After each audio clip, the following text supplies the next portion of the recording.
আরো তো আল্লাহ রাসূল বলছেন দাঁত হতে হবে। বারা ইবনে আযিব রাদিয়াল্লাহু তাআলা আনহু বলেন, সুইলা রাসূলুল্লাহ সাল্লাল্লাহু আলাইহি ওয়াসাল্লাম আন-যাহায়া, রাসূলকে জিজ্ঞাসা করা হয়েছিল কুরবানি সম্পর্কে। তখন তিনি বলেছিলেন আরবান ওয়াসারা বিয়াদিহি, হাত দিয়ে বলে দিয়েছিলেন চারটা। দেখো, এক আল আরজাল বাইয়িনু জালওয়া, স্পষ্ট ল্যাংড়া হয় না যেন, অলাওয়ারা বাইয়িনু ওয়ারাহা, স্পষ্ট কানা হয় না যেন।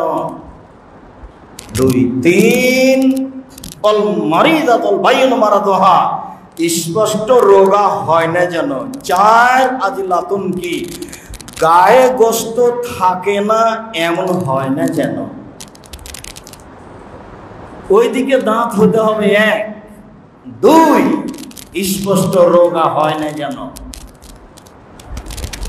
তিন, স্পষ্ট কানা হয় না যেন। চার, স্পষ্ট ল্যাংড়া হয় না যেন। গায়ে গোস্ত থাকে যেন। এগুলো দেখে কিনতে হবে। কান, হাত, পা ঠিক আছে কিনা, কিনার পরে যদি পা ভেঙে যায় সেটাই কুরবানি করেন, আসে যায় না। কিন্তু আগেই ল্যাংড়া ছিল, কিনে নিয়ে এসেছেন, সেটা পরিবর্তন করতে হবে। ওটা বিক্রি করে দেন, নাহলে এটা জমা করে খেয়ে নেন, আর একটা ভালো কিনে আনতে হবে। নিখুঁত প্রাণী কুরবানি করতে হবে, একাধিক হাদিস তার প্রমাণ। পরে পস্তায় কোনো লাভ নেই, আহা কেমন হয়ে গেল। কুরবানির পূর্ব মুহূর্ত পর্যন্ত পরিবর্তন করেন। ভালো নিয়ে এসেছিলেন, খুঁত হয়ে গেছে, কোনো সমস্যা নেই। ভালো কিনে নিয়ে এসেছিলেন, পা ভেঙে গেছে, থাক। ভালো কিনে নিয়ে এসেছিলেন, সিং ভেঙে গেছে, থাক। কিন্তু সিং ভাঙাই কিনে নিয়ে এসেছেন, নিয়ে এসে বলছেন কি করা যায়, কি করা যায়, কিছুই করা যায় না, বিক্রি করেন, জমা করে খেয়ে নেন। ভালো একটা কিনতে হবে, এই কথাই ঠিক।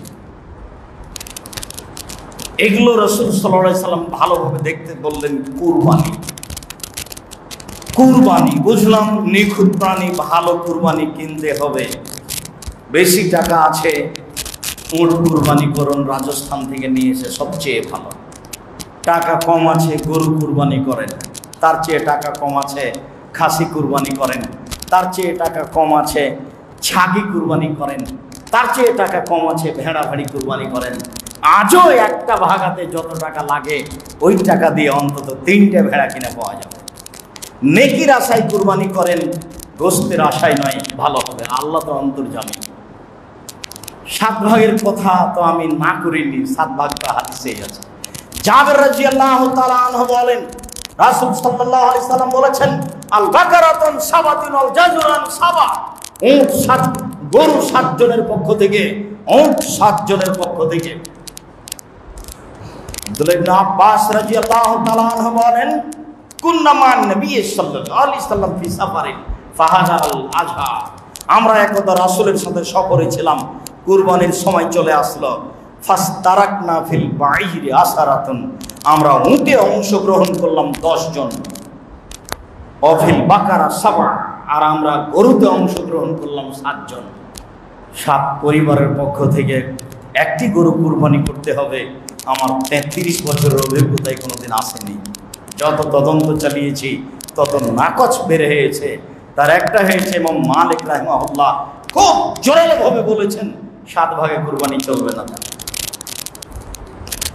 আমি 7 জন বলেছি, 7 পরিবার কোনোদিন বলেনি। আর যারা বলছে, কে বলছে চলবে না, এটা হলো পরিবেশ নষ্ট করা। যদি এইভাবে বলতেন যে প্রত্যেকটা পরিবারের পক্ষ থেকে কুরবানি হওয়া ভালো, তবে 7 পরিবারও চলে, তাহলে কথাটা একটু নরম থাকতো। কিন্তু কথার গতি এমন শক্ত, জনগণ বলছে তাহলে করি। জনগণ তো বলছে যে হুজুর তো বললেন, কে বলেছে চলবে না, তাহলে তো জনগণ একটু উল্টা বুঝবেই। জনগণ যদি এইভাবে বুঝতো, হুজুর বলতেন যে প্রত্যেকটা পরিবারের পক্ষ থেকে হওয়া ভালো, তবে 7 ভাগও চলে, তাহলে একটা পরিবেশ নরম থাকতো। কিন্তু বলার গতি তো খুব শক্ত। আল্লাহ, আল্লাহর কসম, একটা গরুতে 7টা পরিবার অংশগ্রহণ করবে এমন হাদিস কিয়ামত পর্যন্ত হবে না। আপনারা নাম শুনেছেন কিনা, মাওলানা আব্দুল্লাহ আল কাফি আল কুরাইশি, তার ফতোয়া মাসাইল বইয়ে অনুমান আজ থেকে 60 বছর আগে লিখেছেন, অনুমান আজ থেকে 65 বছর আগে লিখেছেন, আমি আব্দুল্লাহ আল কাফি আল কুরাইশি একটা গরুতে 7টা পরিবার অংশগ্রহণ করবে এমন কোন হাদিস আমি অবগত হতে পারিনি। এনারা বড় আলেম ছিলেন, আমি সাধারণ মানুষ, তেমন লেখাপড়া জানি না, ভাঙাচোরা টুটা ফাটা জানি।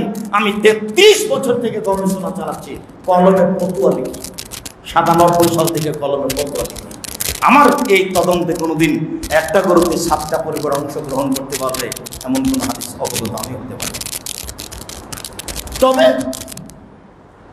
একটা পরিবারের পক্ষ থেকে একটা কুরবানির 3টে সহিহ হাদিস আছে। আয়েশা রাদিয়াল্লাহু তাআলা আনহা বলেন, আমার রাসূলুল্লাহ সাল্লাল্লাহু আলাইহি সাল্লাম বিকাবসিন, আল্লাহর নবী একটা ভেড়া কিনতে বললেন যে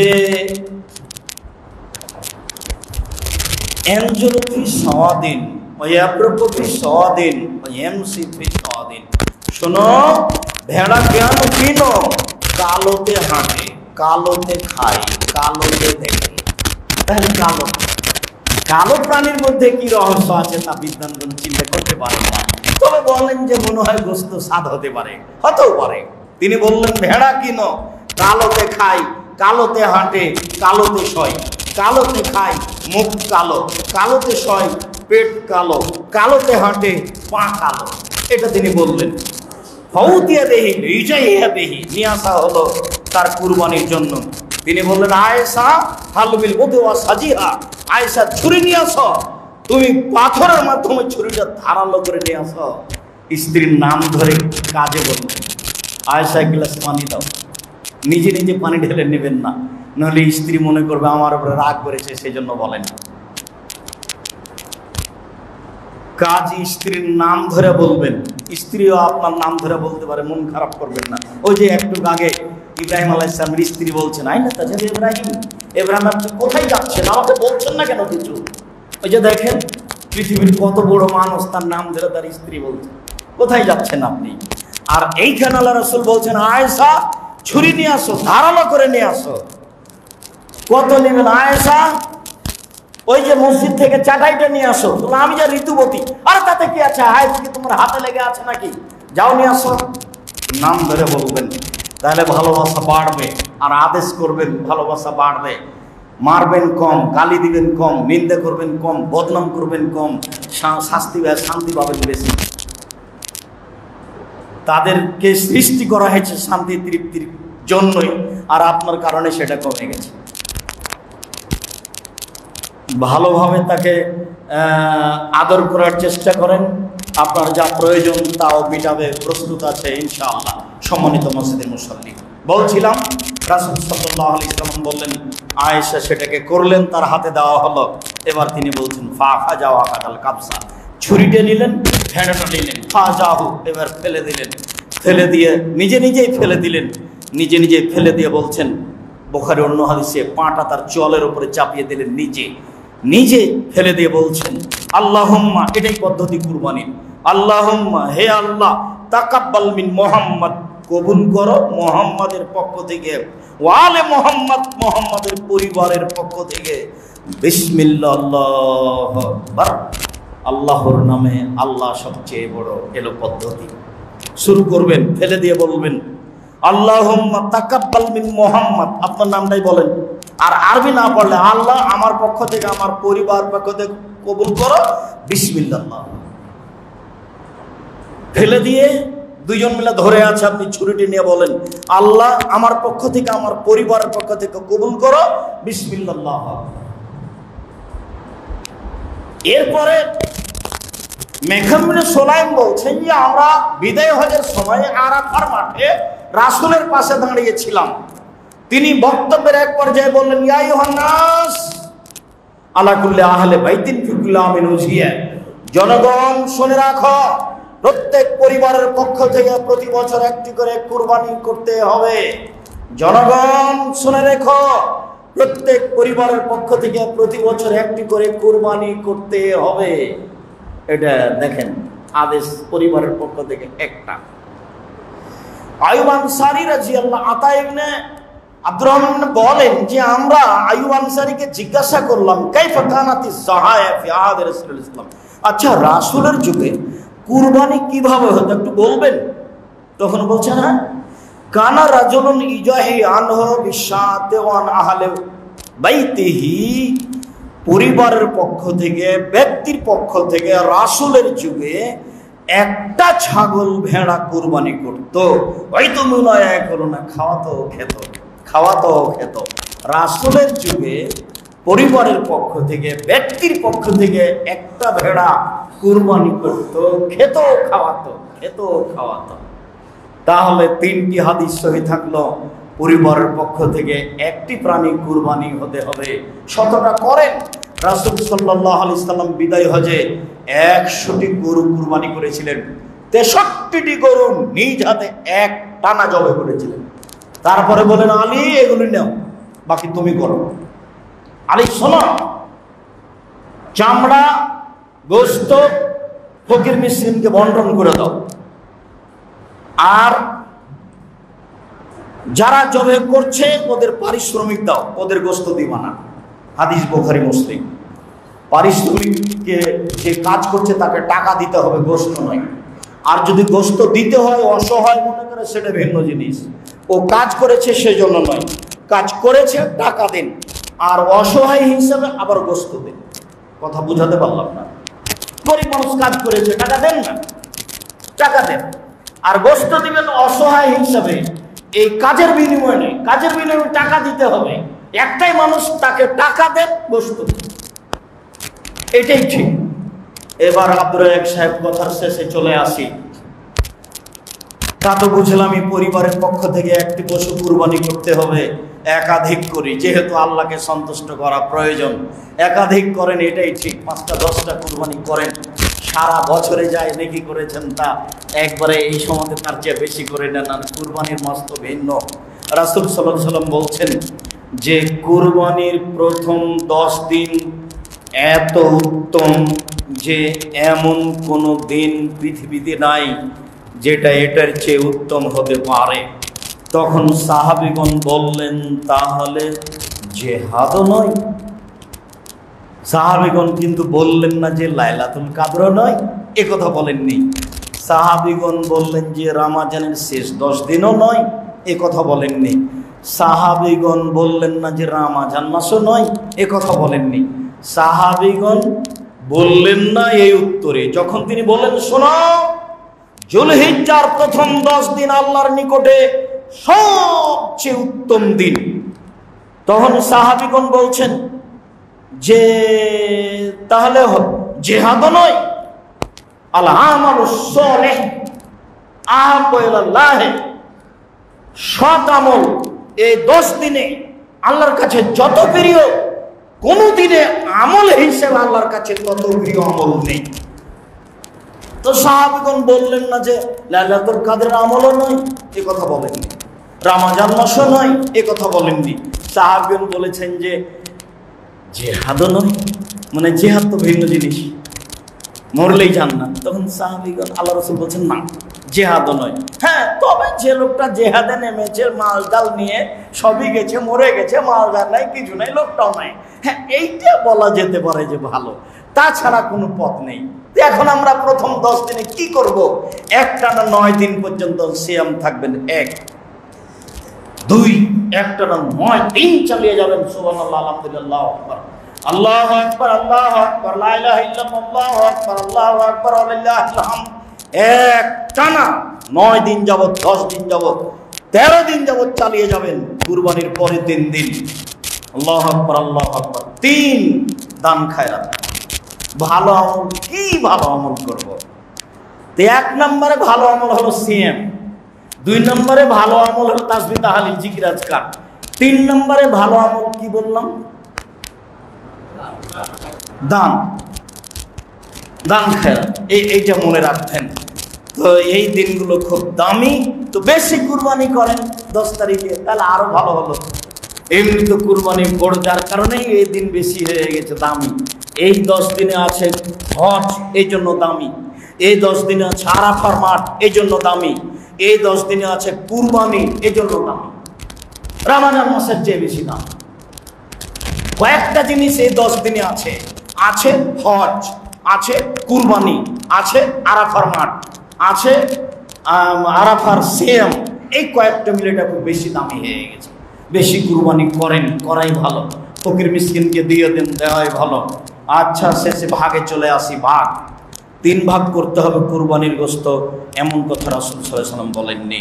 রাসূল সাল্লাল্লাহু আলাইহি ওয়াসাল্লাম বললেন, দেখো কুনতুন নাহাইতুকুম আন লাহমিল আযাহি ফাওকা সালাসিন, আমি তোমাদেরকে কুরবানির গোশত 3 দিনের বেশি খেতে নিষেধ করছিলাম। কেন? মানুষ ছিল দরিদ্র, যাতে করে ধনী মানুষেরা গরিব মানুষকে দিয়ে দেয়।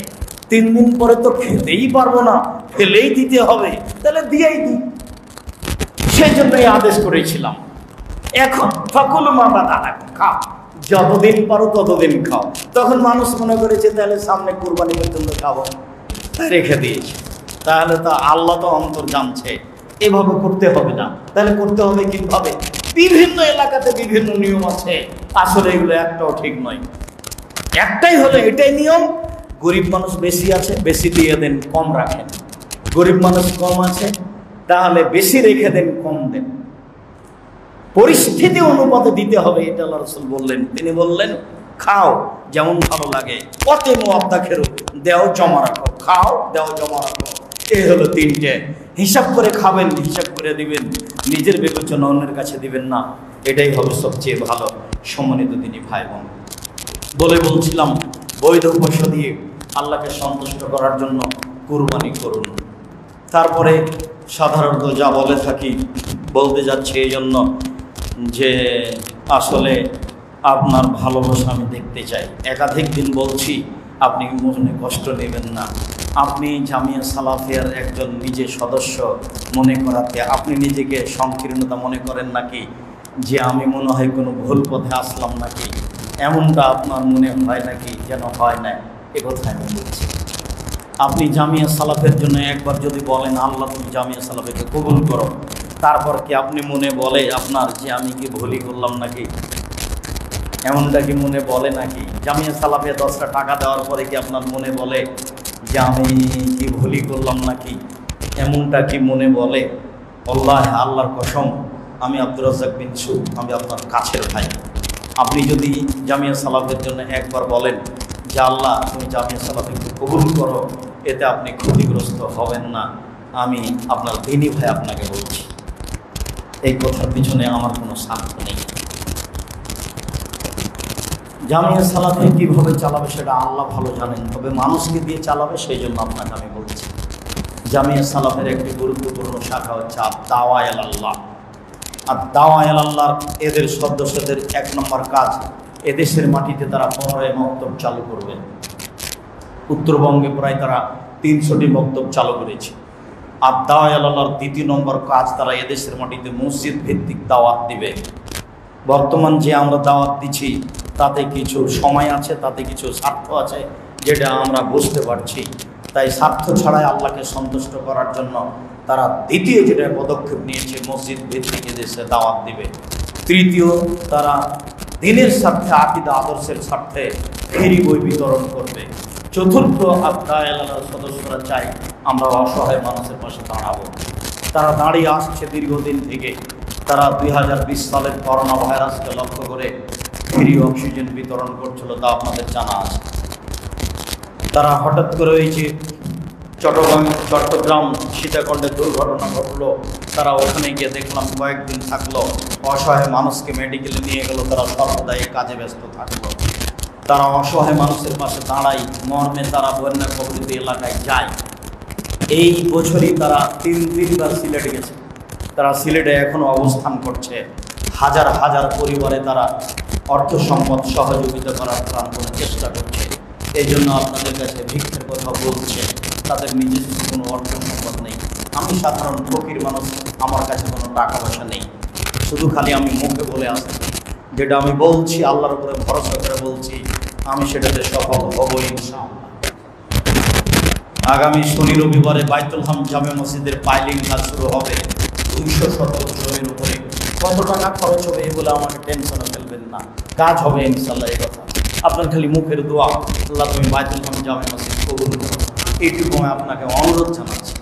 জামিয়া সালাফের গুরুত্বপূর্ণ শাখা দাওয়া ইলাল্লাহ, ওদের জন্য দোয়া এবং ওদের সার্বিক কাজে সহযোগিতা করার জন্য অনুরোধ জানাচ্ছি।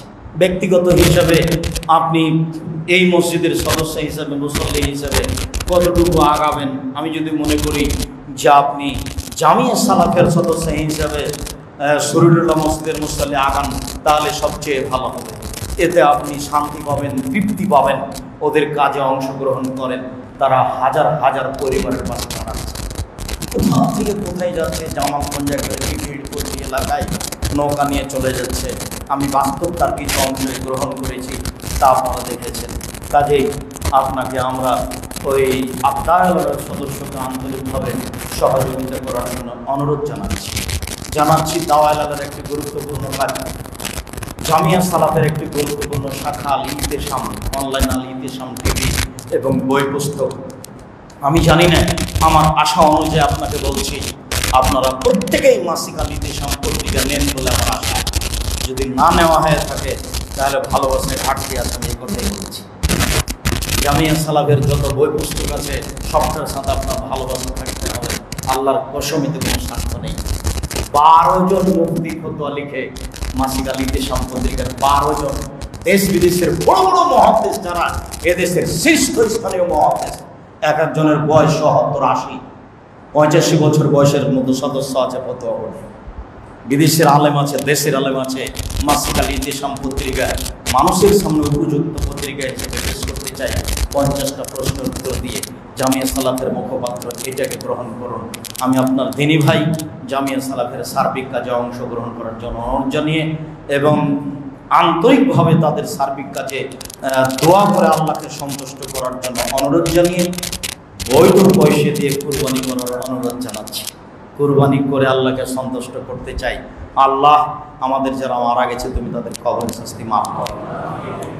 এই মসজিদ সংক্রান্ত মুরব্বী যারা চলে